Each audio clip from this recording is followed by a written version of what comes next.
I think that women know that feeling. They know what it's like to feel stuck. To me, it's not, oh, doing the same things every day. It's that uncomfortable feeling to watch yourself in cycles, patterns of behavior, constant insecurities and feelings, and to see that feedback loop, but to not even know where to start to get out. It's that constant narrative of like, why am I doing this? Why do I keep feeling this way? Why have I felt this way for so long?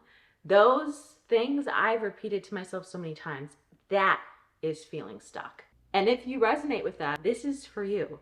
And stick with me, because some of these are very controversial and they're not going to be what you think. But if you are willing to take a very hard look at yourself with me, almost through my sharing, then that's where real change comes, the awareness and the transformation. That helps you get unstuck. The first one, we're going out with the bang with the first one. Just bear with me a little bit. Offloading. Women create. We have this beautiful way that we specifically reflect our creator, and we create things. And there are so many women walking around not realizing what we are creating with our words, specifically when it comes to the way that we share and receive from other women. Verbally offloading, or kind of without thinking, without asking ourselves, why am I sharing this? Verbally vomiting experiences or things that really we haven't done the work to process. We haven't done the work to process internally and deal with. And that is very evident because we are, instead of taking on that work ourselves, we're offloading it to other people. We're offloading it to Facebook groups. Oh, hello.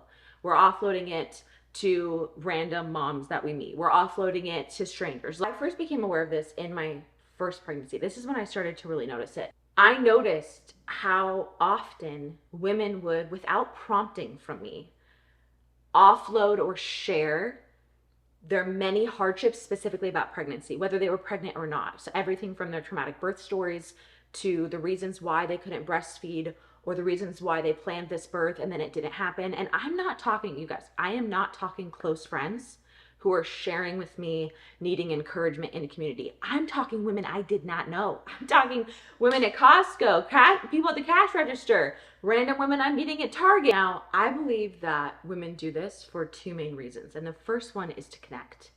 It's to kind of, in a way, like show our battle scars so that we can feel like we feel more relatable. And I want to emphasize this again. It is not the same thing as in an intimate conversation or a trusted group of friends, someone sharing something like a heavy burden and another woman sharing, hey, you're not alone. Like, I have walked through this. Like, here is my experience. Like, you are not alone, to encourage them, to be with them. The main way that I found myself doing this, I'm just going to share honestly, is through my daughter's sleep. We have a long journey with sleep, and I had a lot of belief systems about my daughter being like a problem sleeper.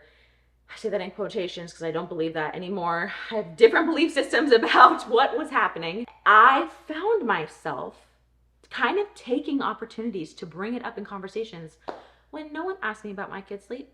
No one asked me how my toddler was sleeping. Maybe they did. And sometimes they would, because I had made it a narrative. I'd made it a thing that my kid never sleeps, which leads me to reason number two. I think that women do this with a deep desire to be seen. A lot of women are unknowingly sharing this as a deep desire to like, do you see me? Do you see how hard this has been for me? Can you validate me? Do you see my struggle? And so we kind of throw it out there, grasp at comments like, oh my gosh, like, you're so strong. I would get that. I remember realizing in that moment when I started looking at the way that I was doing this, realizing I want encouragement from other moms, and I want moms to see me as strong for like overcoming this and that I'm enduring so much. And that makes me feel good as a mom. I'm getting that validation, and that's why I'm doing this. And so I started asking myself, Jess, why are you going to share this? Like, why did you share that? Or why are you engaging in this? Why are you sharing this? Not in a way to squash me making friends or forming connection. in a way for me to truly and brutally honestly ask myself the motivations for why I share what I share. Because here is another brutally honest truth. Women don't need other women's unhealed wounds or processes being thrust upon them. I know that sounds harsh, but what I came to realize was how irresponsible I was when I engaged in this. This is why recognizing this helped me get so unstuck. This is where the real transformation and level up has come and is coming, because I'm still in process about this. I now hold myself accountable, and I'm asking myself when I want to offload about, my daughter's this, or my experience with this, or the stress of moving here, whatever. I ask myself, why am I sharing this? Will this edify? What is the purpose of sharing this? What am I trying to get out of this, if anything? What this is forcing me to do, and I think if you start to ask yourself where you see this in your life, what it will force you to do is to take responsibility for your own emotional work and processing. Because one of the things that kept me so stuck was so much unprocessed through experiences, feelings, behaviors, and out of those we form belief systems and we act out of those belief systems. And I think that this constant projecting, commiserating, verbally offloading is this it's almost like we're itching that without actually doing the deep work to process it. Don't offload that to that mom. Don't verbally vomit it in a cheap way. And if you need encouragement and you need to talk to a trusted friend, do that. Voice that. Get the true connection. Don't settle for something cheap. And so it not only affects the way you show up in the world and with yourself, but it affects the relationships that you form and the friendships you're willing to engage in. That was a really big first one. Let's go to number 2. Normal thing that I do not do. I don't weigh myself. I am literally 9 months pregnant, have not stepped on the scale this entire pregnancy, will not step on the scale, postpartum, or anything. Learning to disentangle health from what I weigh was such a critical part of me getting unstuck in the realm of how I felt about my body and how I felt in my body. Because here's the thing. As long as I was entangling those two, like the number on the scale meant either something about my worthiness or my health was dictated by it being a specific number, as long as that was happening, I could not actually experience true health and true freedom in my body because I had two competing motivations. I could not actually pursue what was healing and really truly nourishing and good for my body when I was trying to stay small and control my body to have a specific number on a scale. And so what went out because of my insecurities and diet culture and previous eating disorders was I chased the number on the scale. I'm preparing for postpartum right now. I am not even thinking at all about how I'm going to lose weight. I am thinking about how I'm going to nourish myself in recovery and how I'm going to feel good and how I want to enjoy what my body has done and what my body will do in nursing this baby and how I can support my body. And one of the companies that I love, their mission, their products is the sponsor of today's video. They are needed. I've talked about them many times. Women that are nourished show up in their life differently. Like I have seen it in my life. I have seen it in other women. Being optimally nourished not only supports the health of mama and baby throughout pregnancy, but postpartum and completely beyond, including breast milk nutrient density and well-being in motherhood, including things like our skin health, immunity, bone health. It is used and recommended by over 10,000 healthcare professionals, ranging from traditional OBs to midwives to functional medicine doctors to nutritionists, and they are always rigorously third-party tested, and that is very important to me. Hands down, my two favorite products from them are their mineral packets. My husband actually is obsessed with them. He's constantly stealing them from the cabinet. Not to mention their collagen. Their collagen is third-party tested, which is very important to me and only has one ingredient: bovine collagen, certified pesticide-free. And I use a lot of collagen, especially when you're talking about recovering after birth. Right now, Needed is offering 20% off your first order, whether that's a single purchase or an already discounted subscription order, with my code JessRothley at checkout, or you can check out the link in my description box. Thank you, Needed, for sponsoring today's video. Getting rid of a scale and not weighing myself pretty much ever has allowed me to truly make decisions about everything from how I fuel my body, how I feed my body, how I care for it, how I dress it, how I feel in it, from a place of true nourishment, because I'm not also dealing with the motivation of, oh wow, that number's kind of bigger than it was last time, and is that the number it should be? I'm asking myself how I feel. I'm looking at my actual health markers, how my period feels, blood work, minerals, how my energy levels are, how my sleep are. These are things that tell you how truly nourished and healthy you are. The number on that scale tells you your relationship to gravity. Those are two different things. Number 3. Here we go. Complaining or making deprecating comments, even in humor, about my husband. I mentioned how I really believe like women, we create, we reflect God in that way. And I remember listening to a podcast. I can't even tell you who said it because it was literally a woman. I think she was quoting someone else. I remember I was on a walk wearing my 8-month-old at the time. And I was walking, and at the time, my husband and I had been struggling with the transition into parenthood for various reasons. And I've actually shared a lot about this in my video on the dress experiment. She said, women will create. And if we're not creating something beautiful with purpose or peace, we will create drama.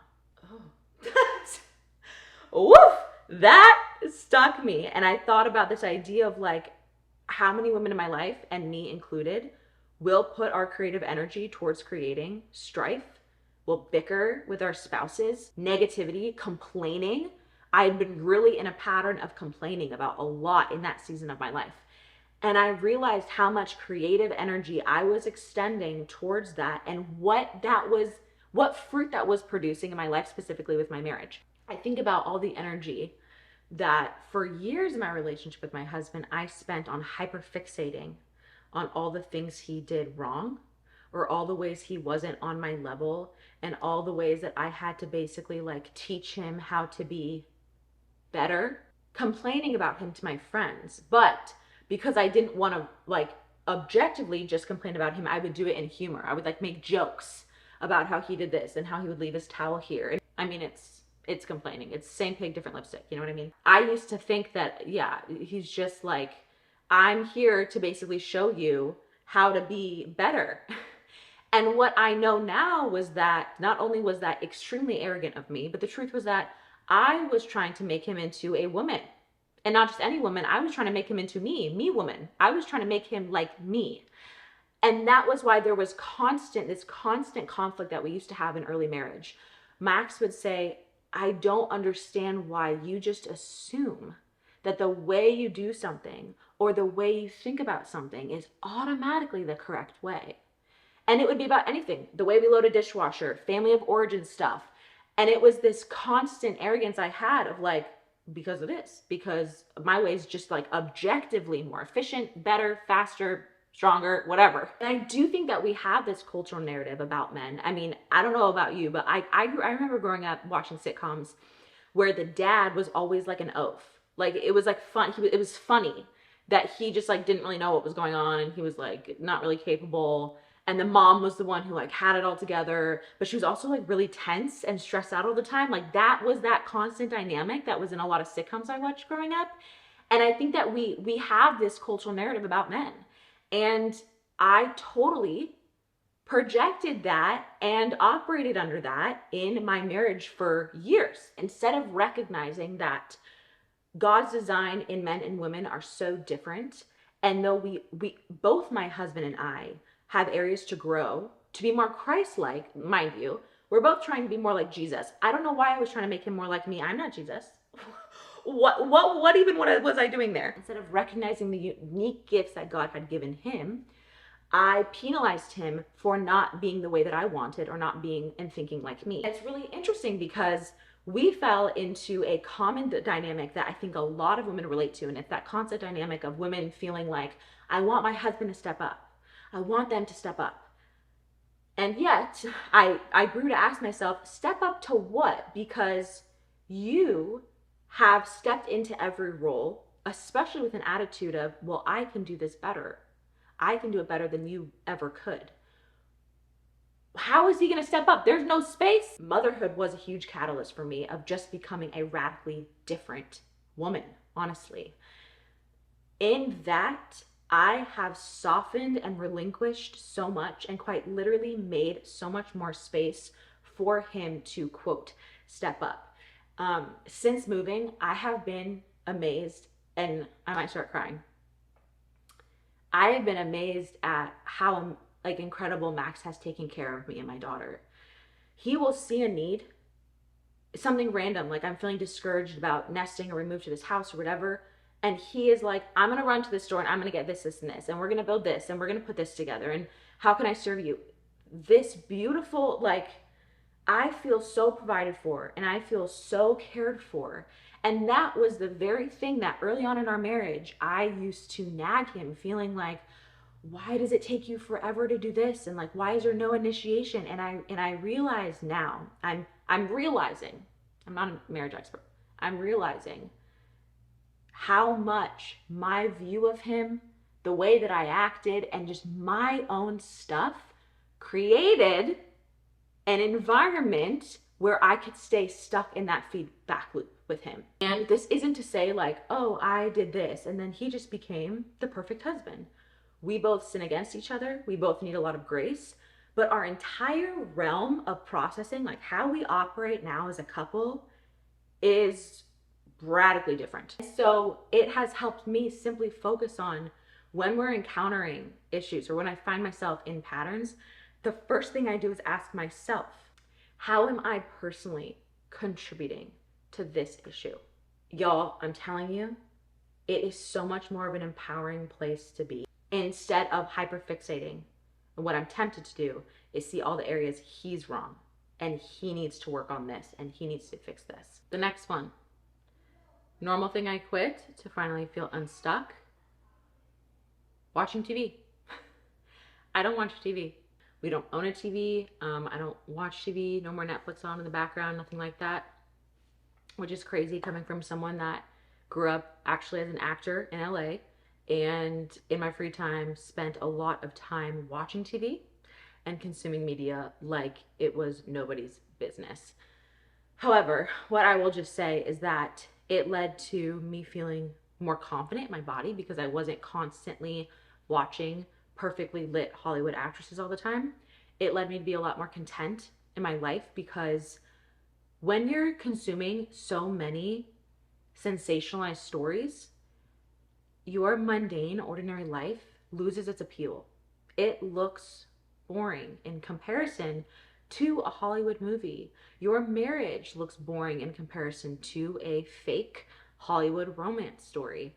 And removing that, it like sensitized me back to the beauty of my own life and led me to feel more content, more happy, more joyful in my ordinary days. Last thing, normal thing I stopped doing and just continually stop because it's a choice I have to make is choosing drama. Drama, drama, drama. To me, choosing drama in my life, choosing drama and playing the victim of my life went very hand in hand. I used to think I was just a dramatic person. Like this was a part of my personality.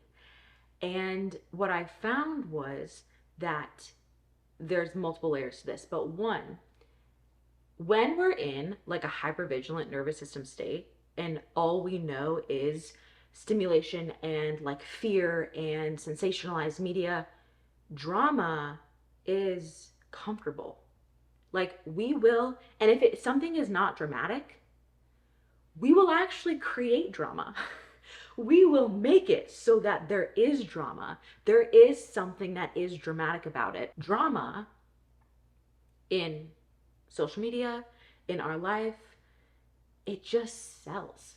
It sells. As someone that ran an Instagram, I had a business running an Instagram for many years. I can tell you that drama sells. I can tell you that the posts I made that were inflammatory in some way, always got bigger reactions. And for me, what I found is that this like choosing drama, engaging with like drama narratives in my life also went hand in hand for me personally with a lot of like the victim narrative or the martyr narrative. And I saw this a lot in my life with motherhood. I would find myself, very interesting. Please share if you've experienced this or you relate to this.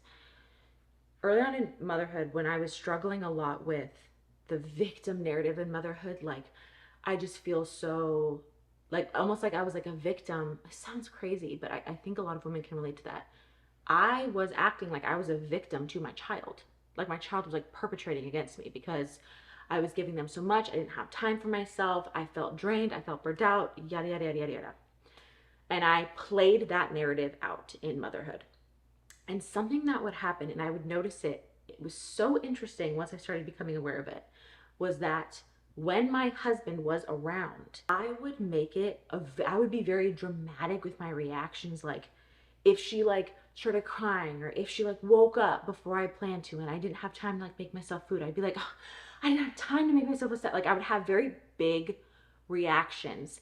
And it was this dynamic of feeling like I wanted him to see how much of in my head a burden this was so that he could come and save me and like fix it, or he would just see that I was doing so much.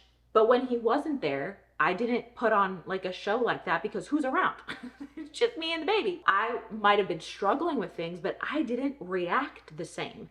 And it took me finally realizing like, oh my gosh, what am I gaining from this? Like when I have these dramatic reactions, when I'm playing out this drama narrative in this environment, what am I really trying to get? What's the gain here? And the gain would be that he would stop what he was doing and he'd be like, okay, how can I help? What can I do? You're overwhelmed. Let me do this. What I needed was support, but instead of voicing it directly, taking responsibility for what I needed and voicing my needs, you guys have heard me talk about this in so many videos. It was radical for me in my life. Instead of doing that, I used a dramatic sideline way to try to get my needs met, which to be honest, it didn't always work, first of all.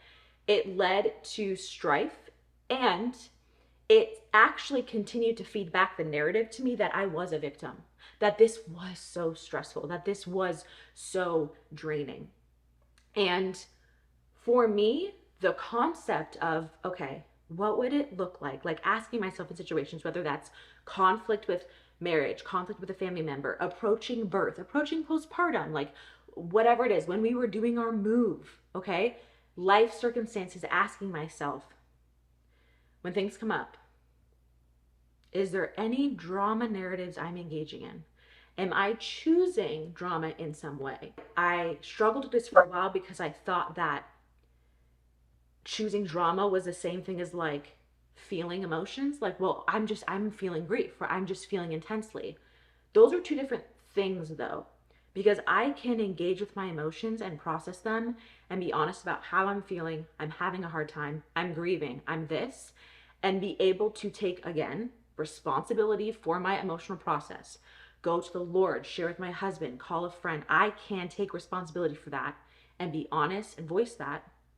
Or I can run a huge drama narrative. I can play it out to where instead of being able to take responsibility for my own self, I remain in a narrative that says I'm a victim to everything that's happening to me. That kept me stuck in a lot of feedback loops.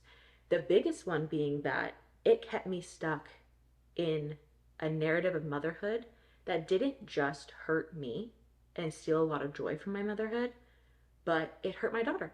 It totally did, because they're watching and they totally absorb all of that. And so for me, it was a huge aha moment to let that go. If any of these caused like unlocks for you at all, or thoughts or feelings, chat with me. I'm so interested how you guys are going to process this. This is different, I think, than some of my normal content, but this is truly where the transformation of making space and decluttering and slow living has led me. It's this deep, beautiful, sometimes hard transformation of releasing. So thank you for being here, and I will see you in the next video.